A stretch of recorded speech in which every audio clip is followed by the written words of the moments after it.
I put into ChatGPT the other day. Good running. What is Chris better than Jordan? I put in good running podcast, or what is good running podcast, and it came up with Matt McKenzie, Jordan Miles, Chris Littlejohn do a podcast. They're not elite runners, but they're some. Why are you such a dad using the computer though? You sound like you've discovered ChatGPT for the first time. Hey guys, as you can probably tell, we have something a little bit special this week. Firstly, yes, this is what I look like now. Secondly, this episode is about my episode that I did on a podcast earlier this week with the Good Running Boys. Great lads, we had a great chat. We talked all things from my recovery to nutrition to our top marathons and what I will be doing next year. So it's a good chat. This is just sort of a sample of what went on that episode. I think we talked for about an hour and a half. So do go check out the full episode wherever you get your podcasts. I'm not sure if that's true. I just know that that's what people say about podcasts. Go check out the whole episode, the whole series. It's a great podcast. They're doing really well. I hope you enjoy.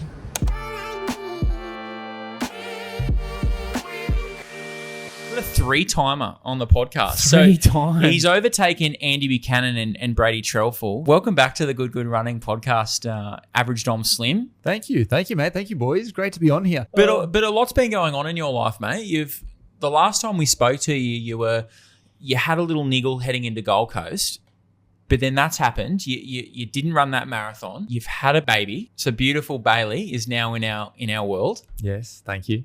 And then you've run an amazing half marathon of pretty low mileage. And now you're back bigger and better than ever, I reckon. Thank you. I appreciate that intro. A lot has gone on. Yeah, I remember, I think I was on the podcast during the marathon series. I think we got off the pod and we were deliberating on whether it could be a stress fracture. And I got some comfort from you guys. You're like, yeah, it doesn't sound like a stress fracture. Go get some Voltaren, mate. Yeah. You'll be all right. You told me to wrap it in plastic every night until the marathon. Chris loves the Voltaren. Yeah, the Voltaren wrap's good. Yes, it could not mask my navicular stress fracture, which is what it turned out to be. I got a DNS at the Gold Coast Marathon 2024. And it feels like it has been a lifetime since then. I've gone through a whole rehab, and then I'm a dad now, which is insane. I'm a dad since the last time I've been on the podcast. You both are. You just got 3 dilfs here tonight. We're just a bunch of dads chatting. Dad life, how's that treating you? I love it. I absolutely love it. It's better than I ever imagined. Back to running some of your best times. It's good to have you back. So exciting times ahead, mate. Yeah, thank you. There was only a handful of races in that period because most of it was rehab. But on my comeback race, we raced together. But it was fantastic to actually be in a race together. It was good. It was very good. It was a nice little pack we formed. It was nice having a familiar face next to me when I ran 1:13. Geordie's not saying too much because I snuck under 1:14, which is what he wanted to do for a very long time. But that's all right, mate. I'm the slowest runner at this table. Only for now, bro. Only for now. You obviously did your rehab a lot better than me because I went 2 times stressy, but not as bad as yours. So yeah. How long did your rehab take? So crutches for, I can't remember if it was 6 or 8 weeks. It felt like forever. For a guy who likes to move, being not able to even walk was insane. But being not weight bearing for that period actually really helped speed up the recovery. And then I was back to walking. I was cross training through the whole thing. So it was a really long period. It was the most part of a year. It was probably 6 months to actually get back to running, and then 6 months of like trying to build that back up. I tried to fall in love with other things, cross training, swimming, gym, bike. Not that I didn't do some of those things already, but just try to get the most out of those during my rehab so that I wasn't going crazy when I wasn't running. And the return was pretty sweet because it took so damn long. It was pretty sweet when it finally came. When I finally started doing sessions and felt myself... Oh, yeah, that's a good feeling. Nice. Yeah. It's nice. Yeah. You feel yourself sweating. You hit some of those... Geordie's salivating over here. He's like, oh, mate, I felt... we'll get to my week on Sunday, but I felt dangerous for the first half of the long run. Isn't that nice? And then I felt horrid. That's all right. That's all right. But it's a good lesson for listeners out there that, you know, you can get really bad injuries, but you can get through them. Patient, you can get back to your best is what I think. Hearing you talk about what you've had. I'm not saying I'm an expert at all at rehab, but I tried to take the discipline that I take into my training normally into the rehab and be proud of like my rehab weeks that I went through. Yeah, so I would do my run walks and I would end the week with 9 kilometers and I'd be like, yes, I nailed it. I nailed my 9 kilometers, and next week I'm gonna do 11 kilometers for the week, and I want to nail that. But this was look how sensible I can be, and look how disciplined I can be in doing less. And so you almost get the pride out of being conservative with your training. And then when you finally get back to your best, it just feels so sweet. I remember even in that Gold Coast race that we ran together, I had very little expectations of what I would run. And when I did run what I ran, I was so happy just to be fighting again, just to be in the ball game again. And I think that would be one of your proudest achievements in your running career. I'd almost say you getting back in that finish after the half marathon, you're back, you've done it. Yeah, I think so. And it was actually a beautiful finish. I remember in the chute. So it was the first race since Bailey, my boy, was born. And they were in the finishing chute. So I went you stopped and you hugged him. And, I did. It was nice. He would have been young, like 4 weeks. 3 weeks, I think. 3 weeks. 3 weeks. Yeah. Gave him a little kiss on the head. Well, it just shows you, right? So roughly 6 months no running, and then 6 months. What'd you run at that Gold Coast? 1:12:56. It just shows you in 6 months from no running to getting back to working into it, you're pretty much back to where you were. Yeah. Keyword discipline, I think, with Dom. So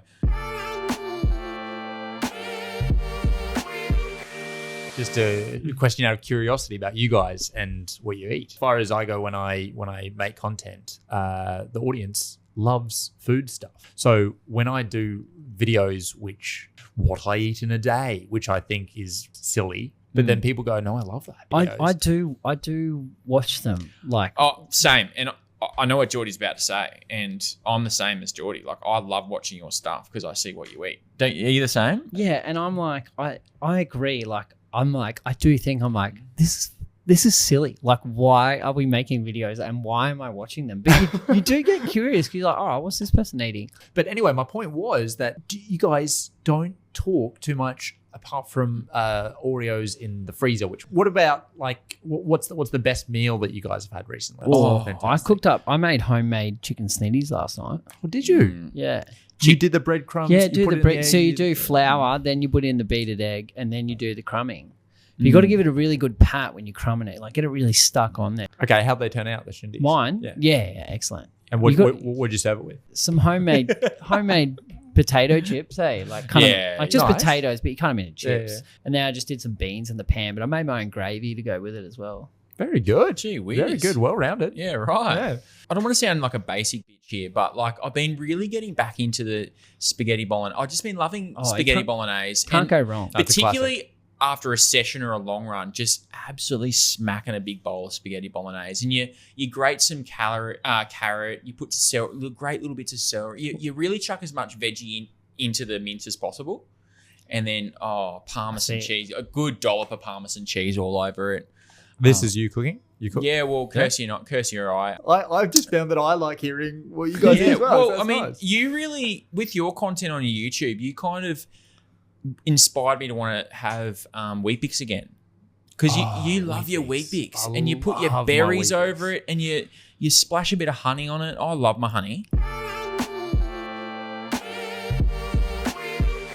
Mate, your week, talk us through that. Okay, I did a ride on Monday. Start off with no running. I don't usually run Mondays. Either do I. Tuesday, I just did an 11K run, easy run. Wednesday, I also did an easy run. Oh, no, I didn't. All right, I did something.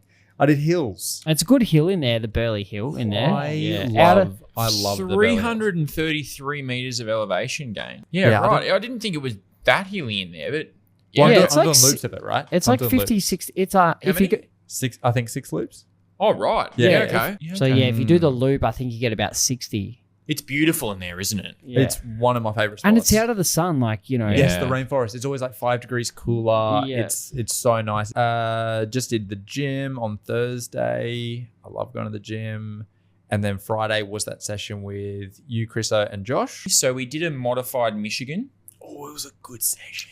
Yeah, so it was basically after every rep, you had a 2K tempo. So like a mile, 2K tempo, a 1K, a 2K tempo, a 500, a 2K tempo, and then a 250 meter effort. Was so 250 just full gas? yeah. I wasn't as far away to Dom as what I probably thought I was going to be. And there was some, like, I felt like I could push you to a degree because I was trying to gain on you, and then you'd probably come up a little bit. Dom told me he was tempoing the whole thing. Well, mate, he could have probably took off easily, and he couldn't blow out a candle, to be honest. I love tough sessions like that. Then you just feel good all day. Yeah. Just feel good all day. I did feel like I was cooked, but I did feel like I accomplished something. And then what's happened on Saturday, mate? Parkrun DNF. But Ro does park runs Yeah. on Saturday, and I take Bailey. And I thought, you know what? Let's just try. I'll just try jogging it with him. Got 1.5 Ks in. Bailey said, please, Dad, can we get out of the pram? Yeah, I want to be in the carrier. And I was like, oh, my God, all right, that's fine. And so we just did carrier for the rest. So DNF, park run. Ro did a great park run. She's good Shout on us. out. She's such a legend. She actually just got I know we're going to get Gold Coast later, but she got a Gold Coast Marathon ticket this morning. Ooh. So she's gone from having a baby 5 months ago to she's going to start training for a marathon. I'm so Ooh, proud of do her. you coach her? I don't coach her. No. I Any think advising? a little bit, but then it feels unsolicited. I motivate her. I'm a Yeah. good motivator. You Yeah, are, okay, yeah. you are. Very Yeah. thoughtful person. Oh, thanks, man. I did a swim later that day, which was very nice. Was you a long run in there as well? I do. I've got a long run. But the only thing I want to say about this run, apart from it being just delightful, is if you're ever looking for places to go when you run on the coast that aren't north or south along the beach and you just want something different, which is exactly what I wanted, this was nice. Just Varsity Lakes has a bit to offer. So I just went Bit of swamp. looping around. Yeah, Bit of swamp loop, bit of Zero Island, Yeah. bit of the park run course. Yep. Bit of a Josh Manning loop, that one. Yeah. Yeah, something like that. And I really enjoyed it. What about you, Dom? Like, where you want to go? New York as well, don't you? New York would be top of the list, definitely. Berlin would be my second. My third one would be something, I don't know, off the grid, crazy. Yeah, Something like in Africa or something? Yeah, that'd be- Kilimanjaro, they have like Oh. Kili Marathon. Well, I was going to do one a couple of years ago, the Everest Marathon, which is where you go down from base camp down. Oh, Yeah. I didn't know they had that. Yeah. Antarctica. Antarctica, something like that would be my third Yeah. one for sure. Yeah. Yeah. Well, for next year, what's on the horizon for you, mate? Talk us through your up and coming races and training plans going forward. It's going to be back to the marathon for me, actually. I have a marathon ticket, but that's for Gold Coast. Maybe a pacing gig at Maybe a pacing gig, yeah. Yeah. I'd love to do the 3-hour pacing at Gold Coast. I think I'm going to do a marathon before Gold Coast. I want to do one maybe in the first quarter. That first lot of races in March, April. You want to do the Ballarat one, don't you? You've been Probably. throwing out some invites to. You want to get to the rat, don't you? You've been throwing out some invites to some fellow good runners. Well, Macca will be there. Mac is going to be there, which is tempting me to also go there. And I really want Chriso to come down as well, because Chriso and I aren't, very experienced marathoners, but I think we've both got potential. So if we had Chriso v Average Dom v Macca, like going head Good little to battle. head, Ballarat, we put something on it. Geordie I don't comes know. down. I reckon Let it the sounds- it fans sounds be pretty the juicy. decider. What's the What do you wager? reckon? Yeah, I'm about it. Yeah, let's put a poll up there. I'll have to get my ass into gear, but yeah, I'm definitely keen for the prospect. Ballarat looks good. I will say that. And Due for a bad weather though. due for a bad weather batch, but yeah, I like it. I like it. I'm not saying no. Yeah, and will you be documenting any of this on your? Dom's got a YouTube channel. If you haven't already picked that up, I'll definitely be doing like a marathon series again. The marathon series are always fun to do. It takes a lot of training to do a marathon. Everyone knows that, but it's fun to sort of document the 10 weeks leading up to a big marathon. Builds the hype, even for me. I I didn't know, or I didn't necessarily think that the marathon would come back round and not haunt me, but tempt me, I think. I was so happy this year doing everything but the marathon and focusing on 5K and half marathons. And I had a lot of fun racing this year. And then once the dust settled, it literally was that thing hanging over me. And I just now feel a pull again to go and try another marathon. You want to get the monkey off the back, don't you? Yeah. I reckon there's still, for me, minutes, lots and lots of minutes to cut off. I think I've got a lot of room to improve. And I think that's what sort of tempts me back to the marathon. So I'm excited to see what I can do next year. Exciting. Geez, that's exciting, mate. Maybe awesome. maybe line up against Chriso a few times. I'd like to see that. Thanks for joining us, Dom. We appreciate filling in for the big man. Absolute pleasure. Yeah, thank you. And if you want to keep following Dom's training, obviously Strava, YouTube, look out for him along the Burley Esplanade. He's got a buzz cut now. There's no top knot. It's a different man, same hoops, same beautiful smile. So yeah, no doubt you'll see him on the SB.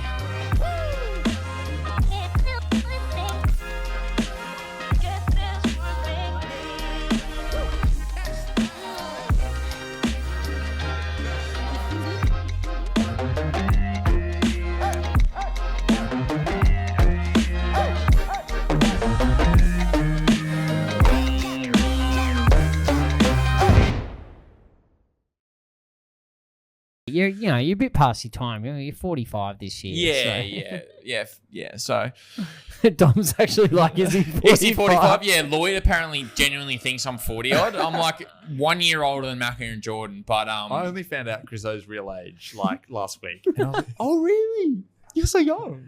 You're 6 foot and you're young and hot. Oh.